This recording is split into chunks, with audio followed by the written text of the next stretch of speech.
میرے نبی پاک نے فرمایا 3 کام کرو تمہیں فائدہ ہوگا. حضرت عبد الرحمن ابن عوف فرماتے ہیں میں نے اس کا تجربہ کیا اس حدیث کا, اور آپ فرمایا کرتے تھے مجھے اللہ کی عزت کی قسم جو میرے نبی نے کہا حق اور سچی کا ہے, حق اور سچ کا ہے. حضور سید عالم صلی اللہ علیہ وسلم نے فرمایا صدقہ دینے سے مال کم نہیں ہوتا. صدقہ دینے سے مال جی کیا کرنے سے, یہ وعدہ ہے نبی پاک کا. صدقہ دینے سے پیسے, اچھا بتائے نا جی مجھے 1000 میں سے 500 دے دیا تو باقی کتنے رہ گئے؟ تو حضور فرما رہے ہیں کم نہیں ہوتے. 1000 دے دیا تو باقی کتنا بچا؟ نہیں بھائی, میرے محبوب فرماتے ہیں تو اللہ کے راستے میں 1 دے وہ تجھے 700 گنا کر کے واپس عطا فرمائے گا. نبی پاک نے فرمایا صدقہ دینے سے مال کم نہیں ہوتا, اور فرمایا معذرت کرنے سے عزت میں کمی نہیں آتی. معذرت کرنے سے عزت میں کمی, اللہ اکبر, معذرت کرنے سے عزت میں کمی. اور حد کر دی میرے حبیب نے, فرمایا تو رب کی رضا کے لیے عاجزی کر, تیرے نبی کا وعدہ ہے اللہ تجھے عزت عطا فرما دے گا. تو جھک جا اللہ کی رضا, عاجزی اختیار کر, سادگی اختیار کر, سادگی عاجزی کر, تجھے اللہ 2 باتیں اس میں ارشاد, ایک معذرت کر غلطی ہو جائے, اور دوسرا پہلے عاجزی کی بات سنیں.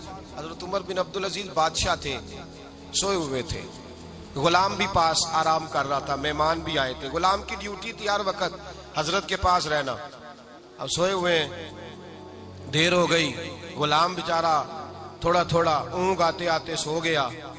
حضرت چراغ روشن تھا, کچھ لکھ رہے تھے, مہمان بیٹھا تھا, خادم سو گیا. اب چراغ نہ آہستہ آہستہ گل ہو گیا, بجھ گیا. حضرت اٹھے, بوڑھے آدمی تھے, چراغ صحیح کرنے. مہمان کہنے لگے حضور میں نہ کر دوں, میں نہ کر دوں.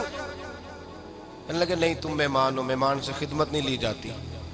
تو اس نے کہا غلام کو جگائیے. فرمانے لگے ابھی تو بیچارہ سویا ہے, اور نیند سے بیدار کر دوں. خود گئے, اس میں تیل دوبارہ ڈالا, بتی ٹھیک کی, جلائی, واپس آ گئے. مہمان اب بادشاہ کا مہمان بھی تو وہ بادشاہ ہی ہوگا.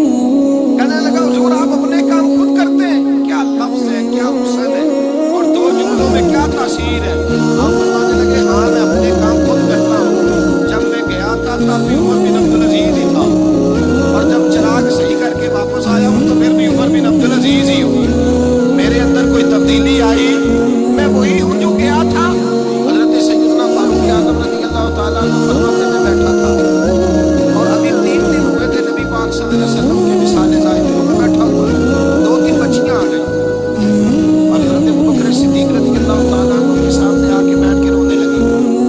جناب صدیق اکبر رضی اللہ تعالیٰ عنہ کا بچیوں روتی کیوں ہو؟ کہنے لگے آپ خلیفہ بن گئے, جب سے ہمارے ابا کا انتقال ہوا تھا ہمارا ذریعہ معاش یہ تھا کہ ہم نے بکریاں رکھی تھی. آپ روز آتے تھے, بکریوں کا دودھ دھوتے تھے, ہم پی بھی لیتی تھی, بیچ کے گزارا بھی کر لیتے. اب آپ تو خلیفہ بن گئے, کون آیا کرے گا؟ حضرت ابوبکر صدیق فرمانے لگے تمہیں پتہ ہے جو خلیفہ ہوتا ہے وہ تو خادم ہوتا ہے قوم کا, میں آیا کروں گا. حضرت ابوبکر صدیق روزانہ اٹھتے عصر کے بعد اور جاتے خلیفہ ہونے کے باوجود بچیوں کی بکریوں کو پکڑتے, دودھ دھوتے, ان کے گھر میں دے کے آتے. حضرت فاروق اعظم جب بھی دیکھتے تو کہتے ابوبکر تو پیچھے آنے والوں کے لیے راستہ بڑا مشکل کرتا ہے, بڑا مشکل کرتا ہے. جگر راہ وفا میں نقش ایسے چھوڑ آیا ہوں, میں جس منزل سے گزرا ہوں وہ اب تک یاد کرتی ہے.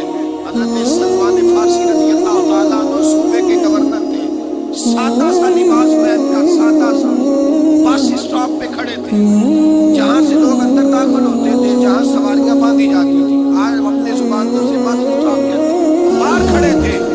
کوئی مہمان آ گیا کسی کا, اس نے دیکھا سامنے سے کپڑے ہیں, خستہ سیاہی ہے, اس نے سمجھا کوئی کلی ہے, شاید ملازم ہے. کہنے لگا خادم ادھر آؤ, ادھر آؤ. آپ قریب گئے, کہنے لگے میرا سامان اٹھاؤ. امام غزالی فرماتے ہیں جب تو علم پڑھنے بیٹھتا ہے تو یہ بھی خیال کرنا تیرے اندر تکبر کا بھوٹا نہ لگ جائے. عاجزی اختیار کرنا, عاجزی. سر پہ رکھا ہوا ہے سامان. حضرت سلمان فارسی نے گورنر صاحب اس آدمی کا, مہمان کا سر پہ سامان رکھا اور جا رہے, سنو اور غور کرو. جب جا رہے تھے جو آدمی بھی ملتا گورنر صاحب ہمیں دے دے. مہمان پریشان ہو کے کہنے لگے آپ گورنر ہے. فرمانے لگے نہیں, یہ تو میرا دنیا داری کا نام ہے جو ان لوگوں نے رکھا ہوا ہے.